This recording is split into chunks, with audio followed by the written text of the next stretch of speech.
Bonjour et bienvenue dans cette série de podcasts réalisée lors du 54e congrès de l'ADBU à Nantes. À travers ces épisodes, nous vous invitons à découvrir ou redécouvrir les interventions qui ont rythmé la journée d'études dédiée cette année au thème Toujours plus vite, toujours plus haut, toujours plus fort, communiquer. On finit cette journée avec un invité qui nous vient de l'université de Sheffield, qui est directeur des études dans un master de bibliothéconomie, après avoir été directeur de multiples bibliothèques universitaires au Royaume-Uni. On est très heureux de pouvoir programmer quelqu'un qui apporte un regard étranger. Ce matin, Eleni Mouratitou demandait à Manuel Canevet si il avait de l'expérience ou des exemples de comment se passe la communication dans des établissements à l'étranger. Donc c'est toujours très riche de pouvoir avoir un point de vue d'une autre culture. On va parler des notions d'évaluation de nos campagnes de communication, mais aussi beaucoup de marketing. On en a parlé rapidement ce matin. C'est pas un terme qu'on utilise beaucoup en université, en France ou en bibliothèque universitaire. Vous allez voir que notre invité est très décomplexé avec l'emploi de ce terme et il met beaucoup de contenu qu'il va nous partager. Pour introduire Leo Appleton, Cécile Touitou, qui vient de coordonner un ouvrage aux presses de l'ENSIB, Compter pour raconter, qui est une mine d'or sur la thématique de l'évaluation des indicateurs et du sens qu'on leur donne et de ce qu'on en fait. Donc je remercie et qui par ailleurs travaille à la bibliothèque de Sciences Po Paris. Sans plus présenter, puisque Cécile a préparé une biographie de Leo Appleton qu'elle connaît par ailleurs pour ses travaux nombreux. Je laisse la parole à Cécile. Merci Coline, bonjour à tous et toutes, et donc merci au comité d'organisation de me donner cette occasion à la fois de présenter l'IO et de présenter cet ouvrage collectif. Donc quand Coline m'a appelé en juin pour me demander si je connaîtrais quelqu'un qui était en mesure de conclure la journée d'études autour des questions de communication dans les bibliothèques, je revenais moi-même d'une conférence à Liverpool qui était vraiment consacré à ces questions de communication et où j'ai eu l'occasion de rencontrer Lio, que je connaissais par ailleurs pour ses publications, que je vous recommande grandement et dont j'en dirai un mot tout à l'heure. Et Coline m'a dit que c'était aussi l'occasion peut-être de revenir sur des questions d'évaluation.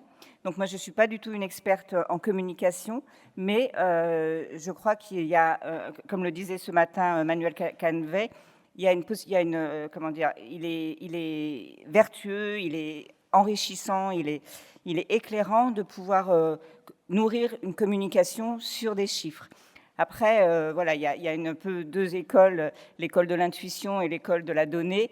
Donc, vous savez qu'en Grande-Bretagne, aux États-Unis, voilà, il y a ce mouvement data-driven library. Et du coup, éclairer le pilotage, éclairer la communication par une connaissance fine des données, comme nous disait ce matin Manuel.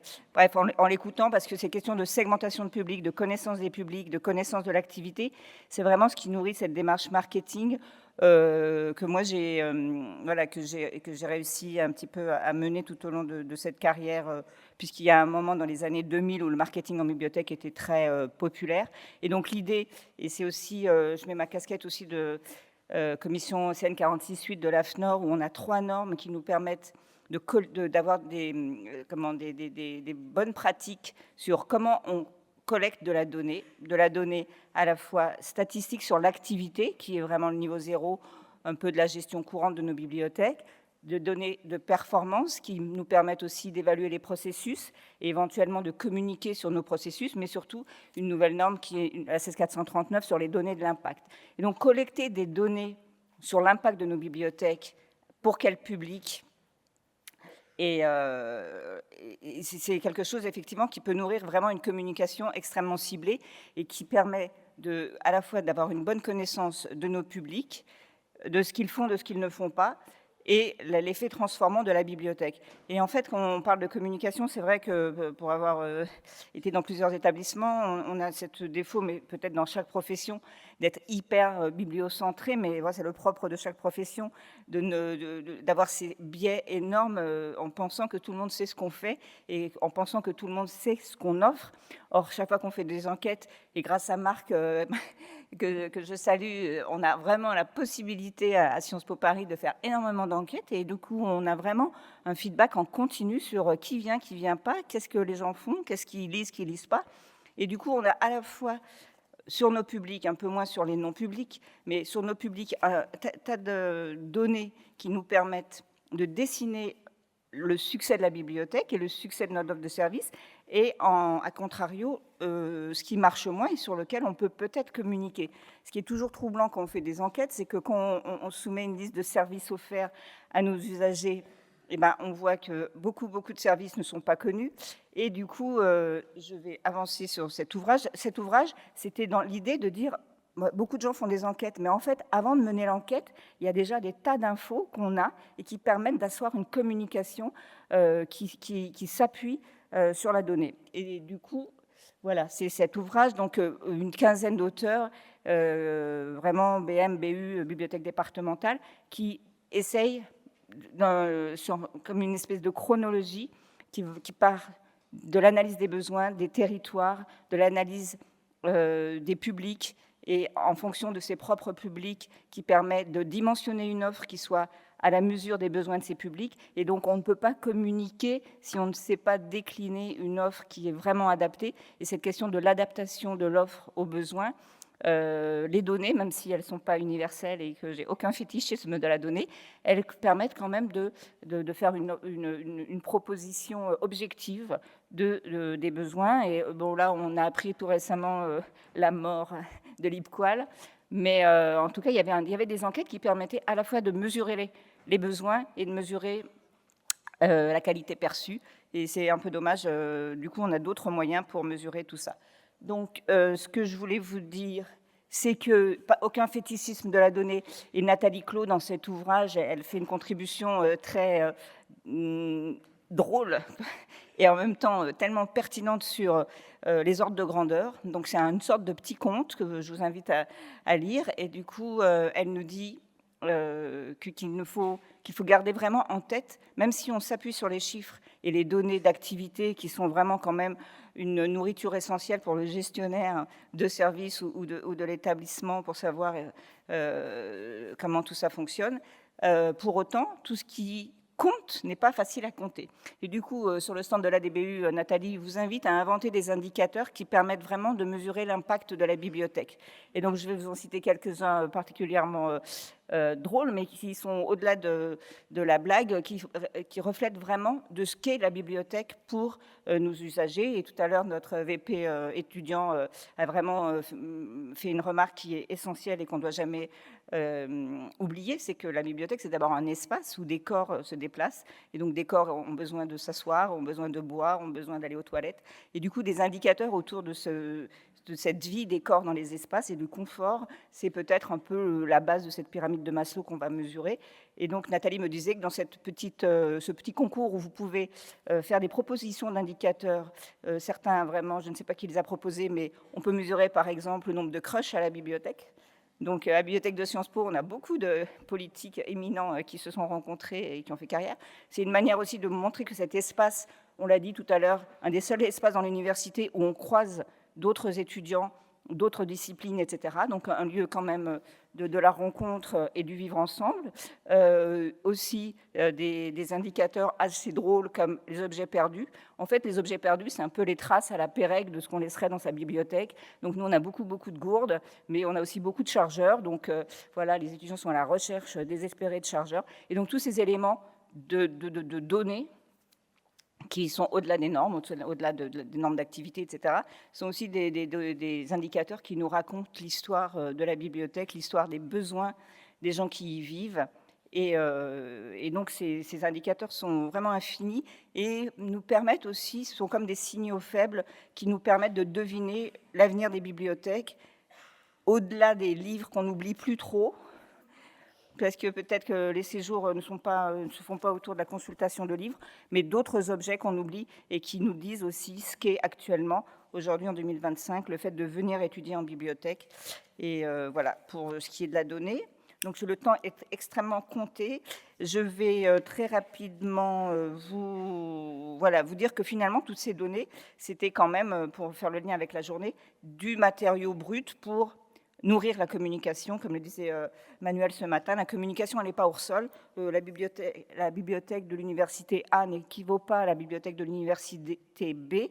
Et au-delà des disciplines enseignées et de la particularité des publics, il y a aussi tout un écosystème, tout un territoire spécifique. Et donc, pour essayer de faire le paysage de cette particularité de notre bibliothèque, on peut commencer par collecter des données, collecter des histoires, des belles histoires, et la vidéo tout à l'heure de la ADBU était vraiment chouette pour ça.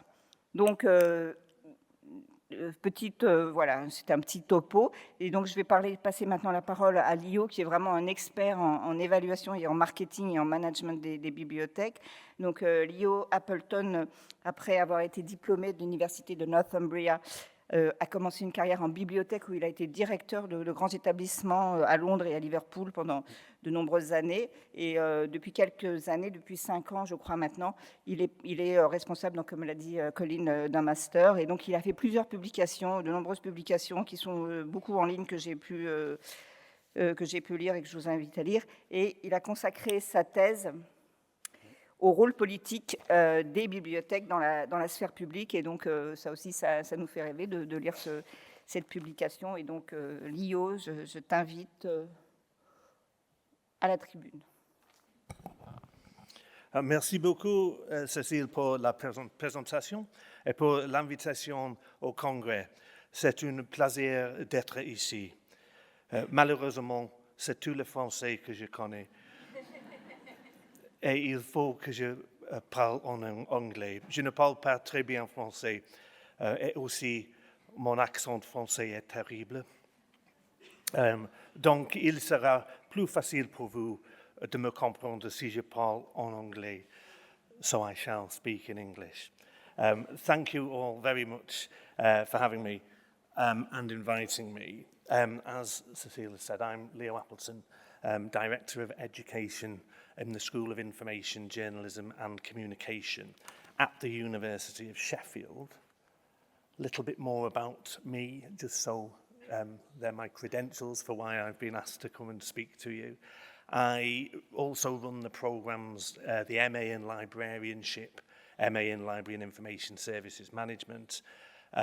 Previously, I've been a university librarian, the Director of Library Services at Goldsmiths in the University of London, Head of Library Services at the University of the Arts London, Director of Library Services at Liverpool John Moores University.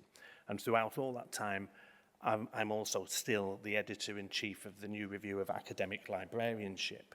So I have a lot of academic librarianship, university library experience. And as Cecile said, I do teach across a whole range of topics and themes in library and information management and leadership, including marketing and communication. So that's what I'm here to speak to you about today. So I'm very quickly, I'll only be 20-25 minutes or so, but I want to talk about communicating your brand, so brand and branding, strategies, plans and campaigns, and how to market library and information services well. And I will draw on examples beyond university libraries.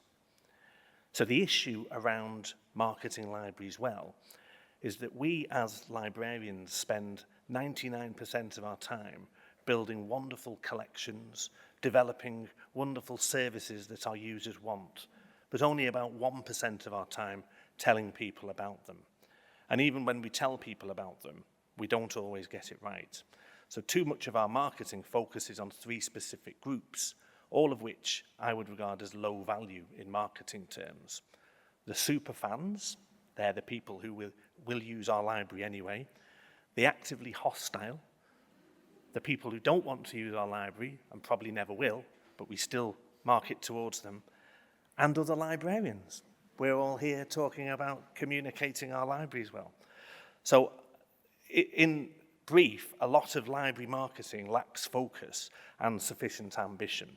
Although I must say, everything I've heard today is contrary to that. I think there's obviously a lot of excellent practice in communicating and marketing libraries here in France.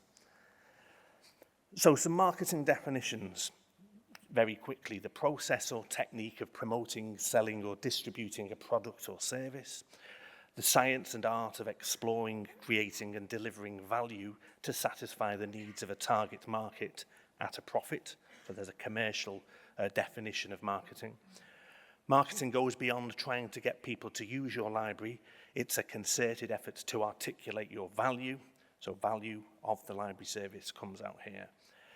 And I suppose more management theory, selling focuses on the need of the seller, marketing on the needs of the buyer. So they're marketing definitions from different fields, different disciplines, including library management.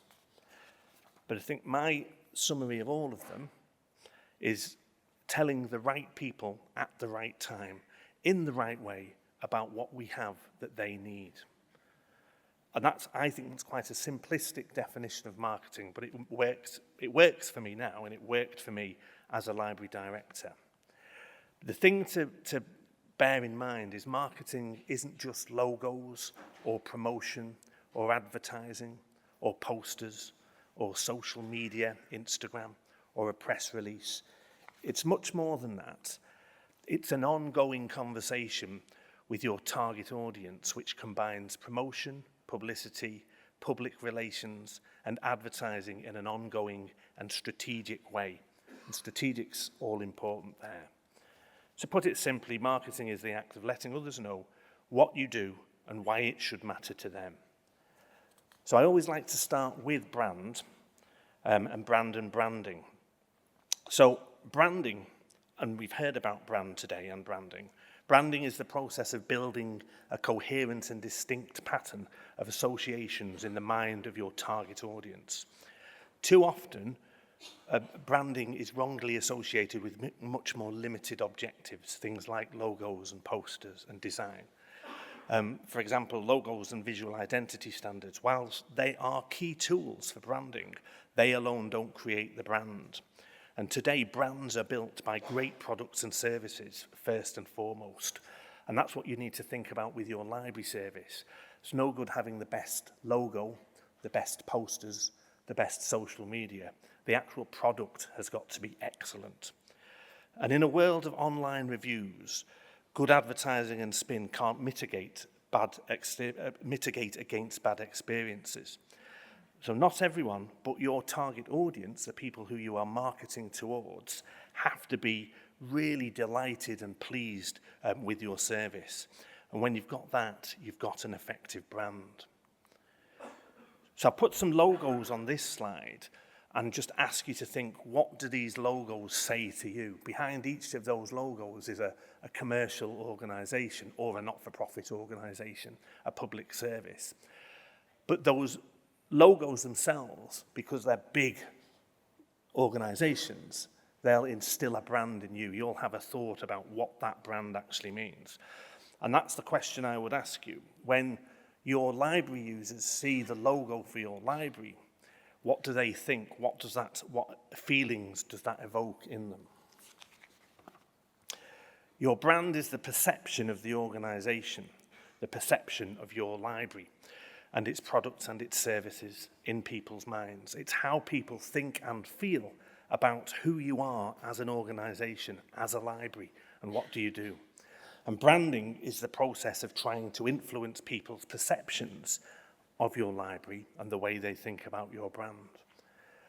I would hope these words, once translated, would be what you want your library users to think about you and your library: helpful, useful, accessible, organised, friendly, trustworthy, welcoming, professional, exciting, innovative, creative. I would want my library users to think of my library in all of those ways. So that's branding, but what is marketing? Well, to answer what is marketing, I think we still have to sit with branding. You have your vision and your mission of your organisation, your purpose of your library, and therefore you've got a desired brand. You know what you want your users to think of you. So you need to market it. You have to be clear what you want, and then market that well. And then the branding continues. The message has to continue. So branding is the process of trying to influence people's perceptions of your library, of your organisation. and the way that they think about your brand. Your branding comes as a result of your effective marketing, but you have to know who you are and how you as an organisation want to present yourself. So moving on to what makes effective marketing, I'm going to talk a little bit about marketing strategies, marketing plans and campaigns. Campaigns is often the thing we always think about when we think about marketing, and we may not think about brand and branding and strategies and plans. So once we've decided what we want to be, our brand, which remember we can't control, how do we communicate this to our audience, to our library users, or even our non-library users? How do we establish those distinct patterns of association? Well, we do it through strategic marketing. What makes marketing strategic, the marketing strategy, is the umbrella. It sets out where you want to go overall. So it's more than just a list of the campaigns for the next few months or the list of the campaigns for the next year. To help you with a marketing strategy, you need a marketing plan, which consists of the steps that help you get there. That's the marketing cycle, and I'll share that with you in a moment. And then the marketing campaigns, the things I think libraries are already very good at, they're short-term focuses on specific goals which you have identified in the strategy. So this, you may be familiar with this marketing cycle, and it's ultimately, marketing is ongoing, therefore it's cyclical. So it starts at the top there with deciding on your goals. So that's your blue skies thinking around where you want to be as an organisation, as a brand. You need to know your markets. You need to know the different markets that you're promoting your services to. We all work in university libraries. Students will be one of those, but you may segment students into undergraduates, postgraduates, researchers, faculty, academic staff. So you've got lots of markets. You need to research them and segment them. Then you set objectives. Then you do the promotional activities. That's the marketing campaigns. Then you want to measure the impact and evaluate how good your marketing is in terms of fulfilling your brand and keeping your brand going. So the goal of the marketing strategy is to ensure that each part of that cycle is planned properly and addressed properly. It's about coming up with a plan that knits together all your activities, links them to wider strategic goals, allows you to analyse what works and what doesn't, and improve things on an ongoing basis. And that list of 6 elements: mission, market analysis, target audience, brand and key messages, tactics, campaigns and timelines, evaluation and measurement, are what you might expect to see in your library marketing strategy. And having decided your goals, or which of your strategic marketing goals you're going to set out to achieve in the short term, then you need to do some market research. And the way a library ascertains its market is through undertaking this market research to gauge exactly how the client base of the library sees the service and what their awareness of the services offered are. So that's a step I find a lot of libraries bypass, but one I think is really important, understanding who your different markets are. And that's not just sitting down and creating a list. You have to go out, talk to your library users, and then segment them. So it's about creating different offers for different groups of library users and would-be users, potential users. One way is to begin with users and non-users and then further delineate who in which category through further subcategories. And at the end of the process of segmentation, the aim should be to have several distinct groups to which you'll market the library or specific services. Coming at this as a multi-sector, you might even segment library users within your academic libraries, public libraries, school libraries, different demographics, different information behaviours, different expectations, and you need to be responsive in your marketing to your different segments. And then a campaign, i.e. the bit that everyone thinks about when they think about marketing, is the short-term focus on one piece of marketing designed to achieve a specific goal. The purpose is usually to boost awareness or use of a particular aspect of the library service. So you would never really want to have a campaign promoting the whole library. It needs to be something very specific within your service. And I would expect a campaign to be very short term. I just want to share this with you. I'll be fairly brief on this, but there's a CAPE method of planning campaigns, which talks about context, how the campaign relates to the strategy, so it makes sure the strategy is at the heart of it. Aims, being clear about what you want to achieve from your particular campaign. Bear in mind, there'll be multiple campaigns within a plan and within a strategy. The aims will also ask you which of your market segments are you looking at. Then promotion, are there key messages? Do those messages have to be different for your different segments? What are the platforms that you're going to use?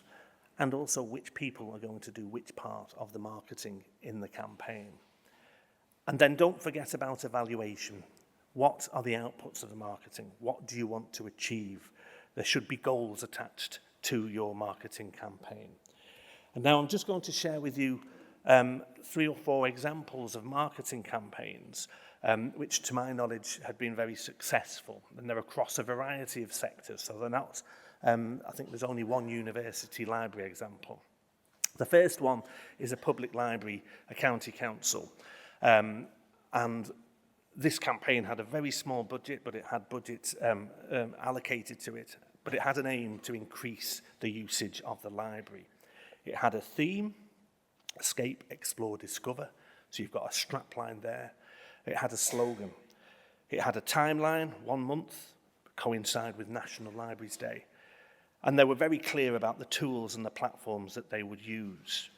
And the output, which they could measure, was a 32% increase in library measurement. But you'd only realise that output or that outcome if you've planned that as a campaign within a marketing plan. This next sequence of examples is from Jonesboro County Library in Arkansas in the US. They had a big, it wasn't a whole service campaign, but it did split up the campaign into different elements of the library service. And the key thing here is they wanted to provoke people into being interested in the library. So increase people coming into the library and increase online use. They set themselves a long term, I think about 6 months, and they used lots of tools, external billboards on the roadside, postcards, bookmarks, events, social media, and lots of word of mouth. And I'll just allow you to hopefully translate. Good, that's worked. So remember, branding is the process of building a coherent and distinct pattern of associations in the mind of the target audience. Jonesboro did this through strong visual identity and a reverent sense of humour and tapping into the zeitgeist. And they built their brand by provoking people, and they provoked word of mouth. So once they've got there is some design there, but I think the key to this campaign was this provocation. And so the subsequent series of signage, messages, this would be replicated on posters, postcards, roadside billboards, digital images, etc. So they approached that with humour, and they did it over the long term, and they planted very firmly their brand into the people's minds. So it was a very successful kind of mid-term marketing campaign. And the outcomes were a big increase in library cards issued, therefore we can assume library usage, huge increase in children's library registrations, very successful concert attendances as part of the campaign, 110% more website traffic, and a 150 increase in books being checked out. So I think they could certainly say that was a very successful marketing campaign, but it had been planned and it had been embedded in their strategy. Similarly, I think imagery is important in library campaigns. This was a UK library campaign from Hampshire Libraries. It actually won a National Marketing Award. I'm just using this to illustrate that sequence of images and postcards. So you've got this continuous image and message, and the messages are always quite simple. And the purpose of this particular campaign was to promote electronic journals and electronic journals only. And again, I think this was a very successful campaign. I'm going to use the University of York for my last example. This was a campaign to increase, they really wanted to increase the use of the library after the COVID lockdown periods. And they had a theme around working better in the library and a slogan around feeling scholarly. They gave themselves a 6-week time period, and they knew what tools they would use: digital screens, social media, banners on the catalogue, and they wanted a 10% increase from their previous years, which of course were the post-COVID, the immediate post-COVID year. Very simple campaign, but very clear in what the slogan and what the purpose was. So here's an example of a postcard which would be recreated as a poster, would be recreated on a digital screen. And there's a big message there. You've got some time, come to the library. No need to book, just drop in and do some work. Get something done, use the library space. And at the end, the end result was much bigger than anticipated. They had an expectation of, I think, a 9% increase, but they actually topped 60% increase on the previous year.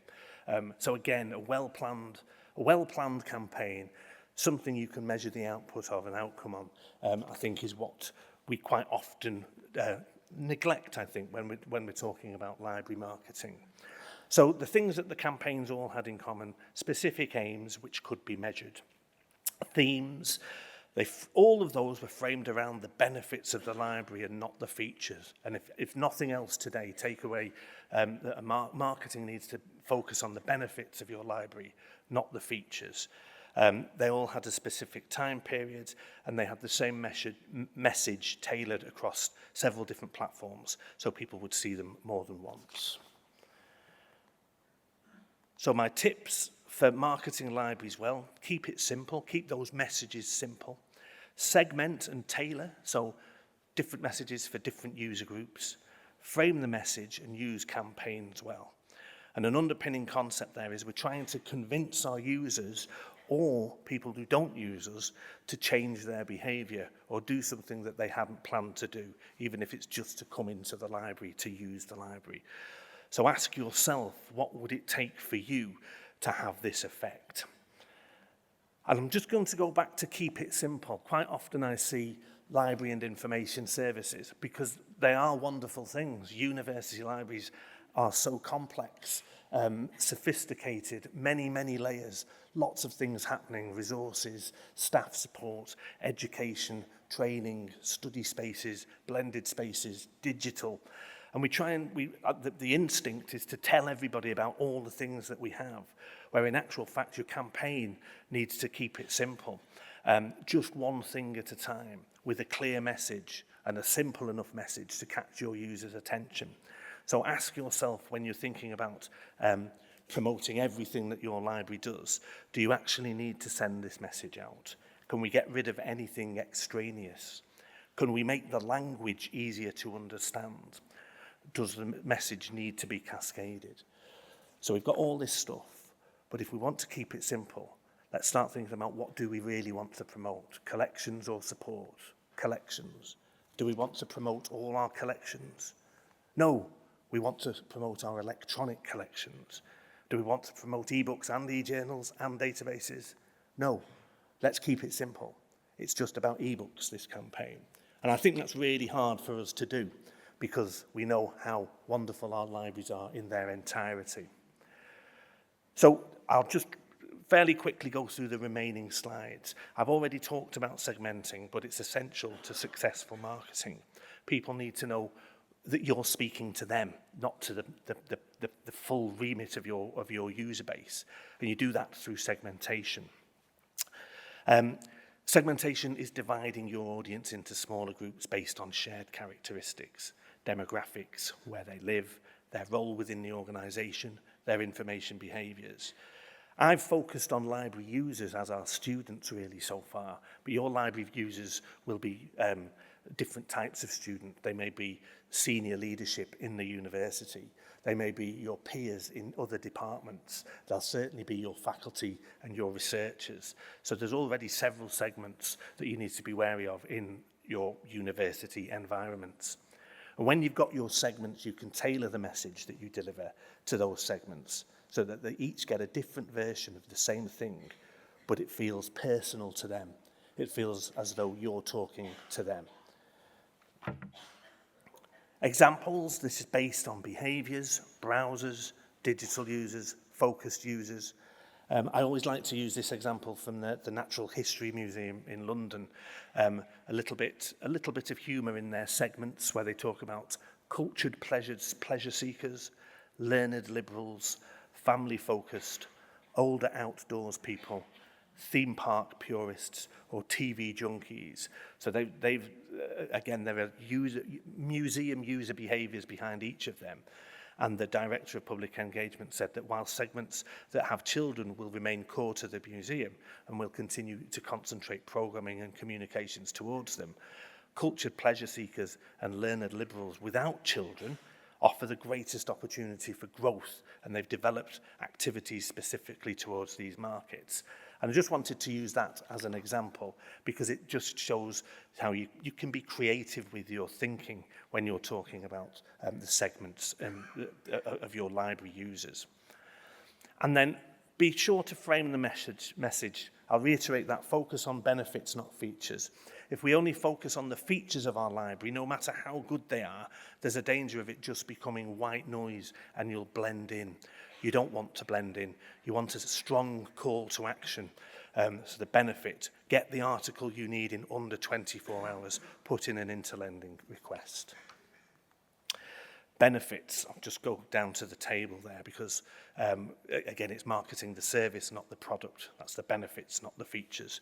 So don't market the database, market what the database can do for your users. So don't say, we subscribe to 30 databases, which you can access via the library catalogue.